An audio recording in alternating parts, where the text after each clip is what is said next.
खुलमजरी elite TV की test cartoon की Mahav Ming ताबिरिब Singh हान तारा मोक्सरी maroon ngasi imphal phunga pause sing cartoon singda cartoonist na kari haini liba kari phonong liba kari wakhal khalang ni vibe do myam sanong thamjage am lokho jage ngasi sanga express phong dre aduna khoi chana leba ki sanga express ti phong khoi cartoon jaw dabni ana chana leba ki loire dana jeng biu la ni kha wai chana jat pne da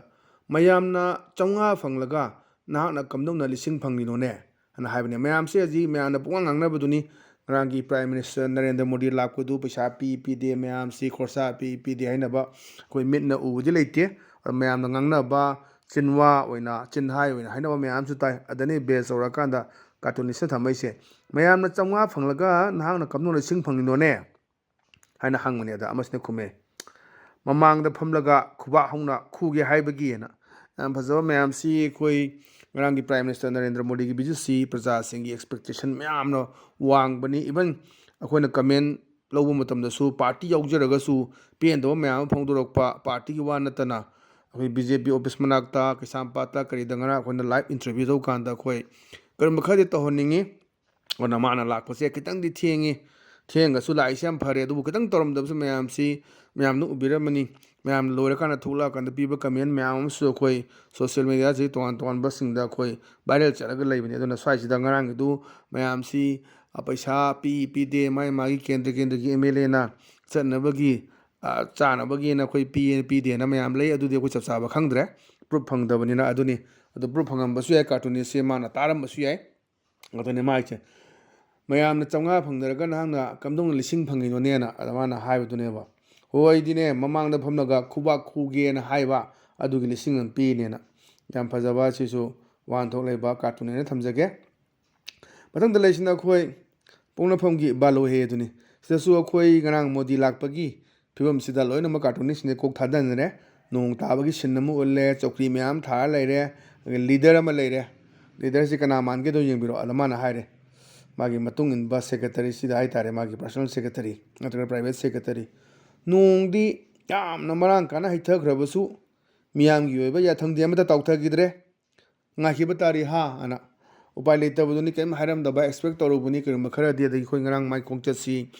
leadership ama party gi munda khalam gadra manungda hairam gadra kaina khanaram badune aduga even president rule gase lokthoknabagi wafam thamam gadra adu IDP singi aduga anim nakan anim maksi ai ji yenge chahi ani phana yenge adubu kari nomta pubu ngamdabasita kay makhari tawge kain khanbra kai si hairam gadra kaina mayam expectations yam wangnarubune adu madugi ona tena bada karim ta hairam debada mamangi development tawkhiba aduga nongna saba civil secretary aduga khoi police headquarter rosingda Jostam budana karo lising Terek Kachahum aduga khoi gi imphal na karo lising machani punna karo lising nipan ga chamnga gi project mayam sangaba amadi urep unum tamba mayam si toramaga hangi basi mayam di pen daba party manung yaujaba khoi gi karyakarta haraga su adugi party gi khena ba thamdana moine pen da phom sing rang se ton ba channel singda adi blog page singda mayam phongdong lo mayam su urabani adani adamana harise nongdi marang kaina haithagrabasu miyam gi ba ya thangdi amatta tawthagidre ngaikiba tari ha ana yam phajaba sigi wan tholaiba adumba cartoon ne thamjage mathangda leisina khoi naron thaudangi hawa do leirang do sida khoi si khoi social media sum ubani chumra chumdabra sum sajanab surambe nong tabagi complain tawbagi aduda base torakpani na khalle adamana haire mi la e chilla kansida kaidorege la ona haibaneba mamana basida amasina haire tanglaba tanjasi nong sina manghalle nonggi thong yaningdabagi press note iriena am phajaba ama ji viral oibani akhoi gi kuki gi amana tholakba maya ama khoi Modi lakpasi yam tangna phangba jaga ni aduga nong sina mara moiraga akhoi soil ledana nongi mathaktana aduda be soroga sum nokning boina phongakpa adumba malena khalle sisu adum nokning bai tar yam phajaba sisu wan tholaiba cartoon thamjage mathangda leisina akhoi huelan paugi as loire habdine seida khoi pung dhan paraga sei sakpagi mongni kamai sakeda miyamni akhoi michamni na sakpane ada amasna khume warasu nungairasu nungai adagi warasu nungai haijaragena khoi wauje panjaradoigena prajasina wabagi sendune aduna michamni akhoi michamni haiba aduga ꯋꯥꯔꯁꯨ ꯅꯨꯡꯉꯥꯏ ꯍꯥꯏꯖꯔꯒꯦꯅ ꯍꯥꯏꯕ ꯑꯗꯨꯒ ꯁꯨꯃꯥꯏꯅ ꯑꯩꯈꯣꯏ ꯄꯦꯟꯗꯕ ꯍꯥꯏꯇꯥꯔꯦꯀꯣ ꯁꯨꯝꯕꯒꯤ ꯈꯣꯜꯂꯥꯎꯁꯨ ꯂꯥꯎꯕ ꯌꯥꯝꯅ ꯐꯖꯕ ꯑꯗꯨꯝꯕ ꯋꯥꯟꯊꯣꯛ ꯂꯩꯕ ꯑꯗꯨꯝꯕ ꯀꯥꯔꯇꯨꯟ ꯍꯥꯏꯅ ꯊꯝꯖꯒꯦ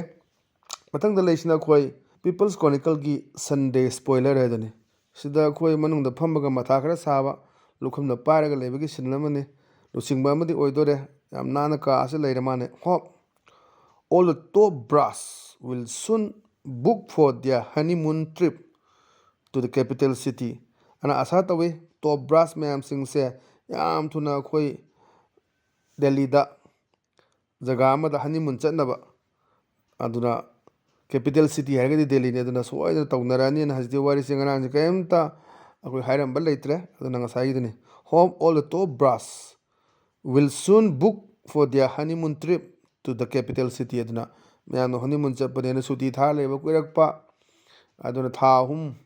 hinjangraba madugi matungda laiba na tha taruk ya tha hum torakan sum changkhela ka duda masiksi kuina president no lerekpadagi mayamse pothanaraga leinabani local area development fund khara phangba aduna tana amta phangdebida potse aduna mayamse wanabagi sin aduna hope asa tawi all the top brass will soon book for their honeymoon trip to the capital city na aduna ara chalaba yai ha nang sai mana phagiyoi karigu haiba sisu yam phajaba cartoon na thamjage ana ngasi gi adum baili tv gi test of cartoon gi mahau matanga solution jare meng tabiri sing bom kana khuram jabuluna